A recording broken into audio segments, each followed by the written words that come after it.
BSc Food and Nutrition లో university first rank, second rank, third rank. Sun international, Visakhapatnam, Hyderabad. Chandrababu Naidu మీద పెట్టిన IMG భూముల కేసుని తాజాగా తెలంగాణ హైకోర్టు కొట్టివేసింది.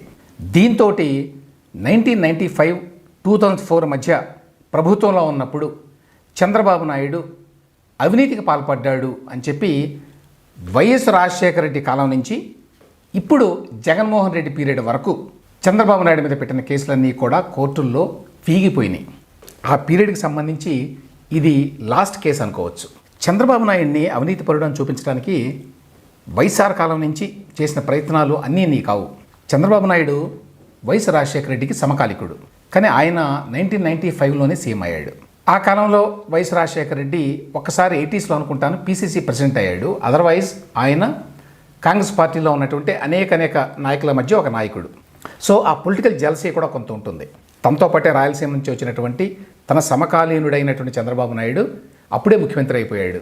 ఈ నేపథ్యంలో ఆ కాలంలో అంటే అతను ముఖ్యమంత్రిగా ఉన్నప్పుడు చంద్రబాబు నాయుడు అవినీతికి పాల్పడ్డాడు అని చెప్పి వైఎస్తో పాటుగా కాంగ్రెస్లో ఆయనకు వర్గం ఉండేది, వాళ్ళందరూ కూడా తరచూ ఆరోపణలు చేసేవాళ్ళు. ఇందుకోసం చంద్రబాబు నాయుడు సీఎంగా ఉండగానే కోర్టులు చాలా కేసులు వేశారు, డజన్ల కొద్దీ కేసులు వేశారు. కానీ అవేవి నిలబడలా. ఏదో ఒక పేరు మీద చంద్రబాబు నాయుడు మీద కోర్టు ఆధ్వర్యంలోనో సిబిఐ పర్యవేక్షణలోనో అవినీతి కేసులు పెట్టాలని చెప్పి వాళ్ళు చేయని ప్రయత్నం లేదు. చివరి ప్రయత్నంగా లక్ష్మీ పార్వతి చేత కూడా వైఎస్ రాజశేఖర రెడ్డి 2005లో ఆయన అధికారంలోకి వచ్చిన తర్వాత కేసు వేయించారు. ఆయన చనిపోయిన తర్వాత వైఎస్ భార్య విజయలక్ష్మి గారి చేత ఆయన తనయుడు జగన్మోహన్ రెడ్డి కేసు వేయించారు చంద్రబాబు నాయుడు మీద. లక్ష్మీ పార్వతి చేత వేయించిన కేసులో వైసీపీ సుప్రీంకోర్టు వరకు వెళ్ళింది, హైకోర్టు కొట్టివేస్తే. ఏమిటి ఆరోపణ? చంద్రబాబు నాయుడు గతంలో సీఎంగా 1995, 2004 మధ్య అక్రమంగా సంపాదించాడు, దీని మీద సిబిఐ విచారణ జరపాలి. అది లక్ష్మీ పార్వతి గారి కేసు సారాంశం. 2022లో లక్ష్మీ పార్వతి వేసిన కేసుని సుప్రీంకోర్టు డిస్మిస్ చేసింది. అంతకుముందు వైఎస్ విజయలక్ష్మి పేరు మీద జగన్మోహన్ రెడ్డి 2011లో చంద్రబాబు నాయుడు మీద కేసు వేశారు. 2400 పేజీల ఆరోపణలతోటి హైకోర్టులో కేసు వేశారు. ఇందులో చాలా డ్రామా జరిగింది. ఈ కేసుని టేకప్ చేసినటువంటి బెంచీలో ఉన్న జడ్జీలు చంద్రబాబు నాయుడికి అనుకూలం అని చెప్పి విజయలక్ష్మి గారి తరఫు లాయర్లు, అంటే వైసీపీ తరఫు లాయర్లు కోర్టులో వాదించారు. ఆ బెంచ్లో జస్టిస్ ఈశ్వరయ్య ఉన్నారు. ఆయన పేరు చాలామంది వినే ఉంటారు. ఆయనకి టీడీపీతో సంబంధాలు ఉన్నాయని చెప్పి ఆనాడు వైసీపీ లాయర్లు ఆరోపణలు చేశారు కోర్టులో. విచిత్రం ఏంటంటే 2019లో జగన్మోహన్ రెడ్డి అధికారంలోకి వచ్చిన తర్వాత ఆయన వైసీపీ ప్రభుత్వంలో చేరారు. ఆయనకి ఏదో చైర్మన్ పదవి కూడా ఇచ్చారు. చంద్రబాబుకి వ్యతిరేకంగా ఈశ్వరయ్య గారు ప్రెస్ మీట్లు పెట్టి మాట్లాడారు, వైసీపీ వారే మాట్లాడించారు. సో ఈ కేసుని, అంటే విజయలక్ష్మి గారు వేసినటువంటి కేసును కూడా చివరికి హైకోర్టు కొట్టేసింది. ఆ తర్వాత ఆ విజయలక్ష్మి గారి పేరు మీదనే వైసీపీ వాళ్ళు సుప్రీంకోర్టుకు వెళ్ళారు, అప్పీల్ చేశారు. సుప్రీంకోర్టు కూడా ఈ కేసుని 2022లో కొట్టేసింది. ఇక 2012లోనే మరొక వైసీపీ నాయకుడు విజయసాయిరెడ్డి ఇంకో కేసు హైకోర్టులో వేశారు. ఆ కేసు వేసినప్పుడు విజయసాయిరెడ్డి జైల్లో ఉన్నారు. ఆ కేసు ఐఎంజీ భూములకు సంబంధించింది. దాని మీదనే బుధవారం నాడు తీర్పు వచ్చింది. ఏంటి ఐఎంజీ కేసు? ఐఎంజీ అనేది ఒక అంతర్జాతీయ క్రీడా నిర్వహణ సంస్థ.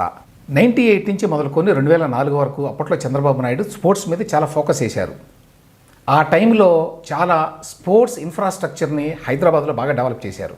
గచ్చిబౌలి స్టేడియం కానివ్వండి, విజయభాస్కర్ రెడ్డి స్టేడియము, ఇట్లాంటివి చాలా చేశారు. ఆ టైంలో నేషనల్ గేమ్స్ను కూడా ఆడించారు హైదరాబాద్లో. సో ఆ ఉత్సాహంలో ఈ ఐఎంజీ అనేటువంటి సంస్థతోటి ఏదో ఒక ఏర్పాటు చేసుకొని ఇక్కడ ఒక పెద్ద స్పోర్ట్స్ ప్రాంగణం నిర్మించాలి అనేది ఆలోచన. అయితే అందులో బోల్డ్ అంత అవినీతి జరిగింది అనేవి ఆరోపణలు కూడా వచ్చినాయి ఆ టైంలో.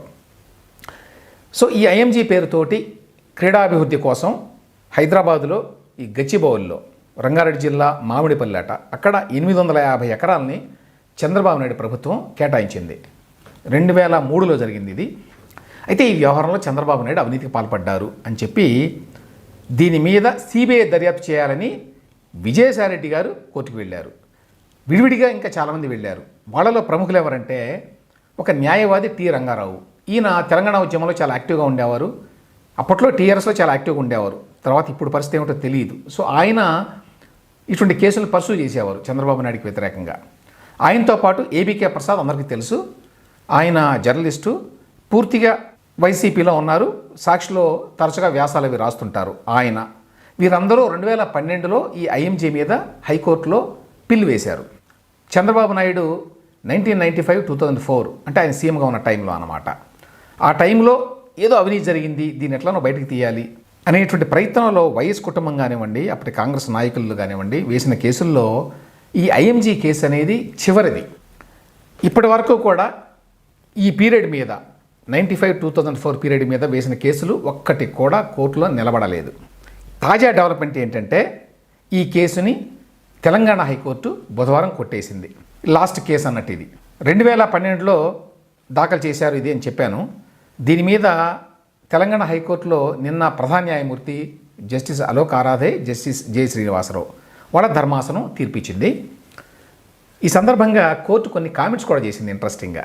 ఏంటంటే కోర్టుని ఆశ్రయించే వ్యక్తి నిజాయితీతోటి, నిబద్ధతోటి, సదుద్దేశంతో ఉండాలి, న్యాయ ప్రక్రియ దుర్వినియోగం కాకుండా చూడాల్సిన అవసరం ఉంది అన్నారు.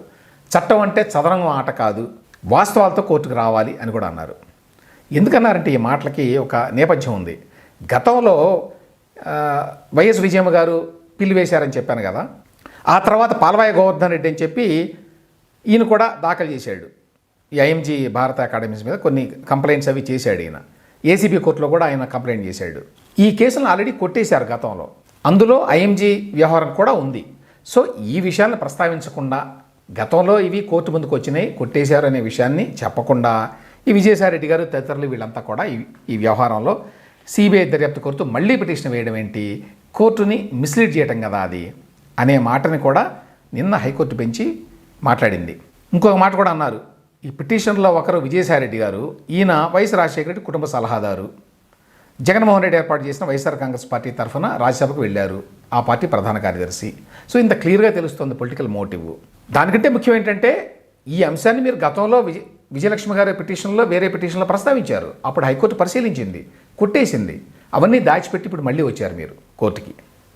కాబట్టి ఇందులో కేసు లేదు, ఫిర్యాదు లేదు.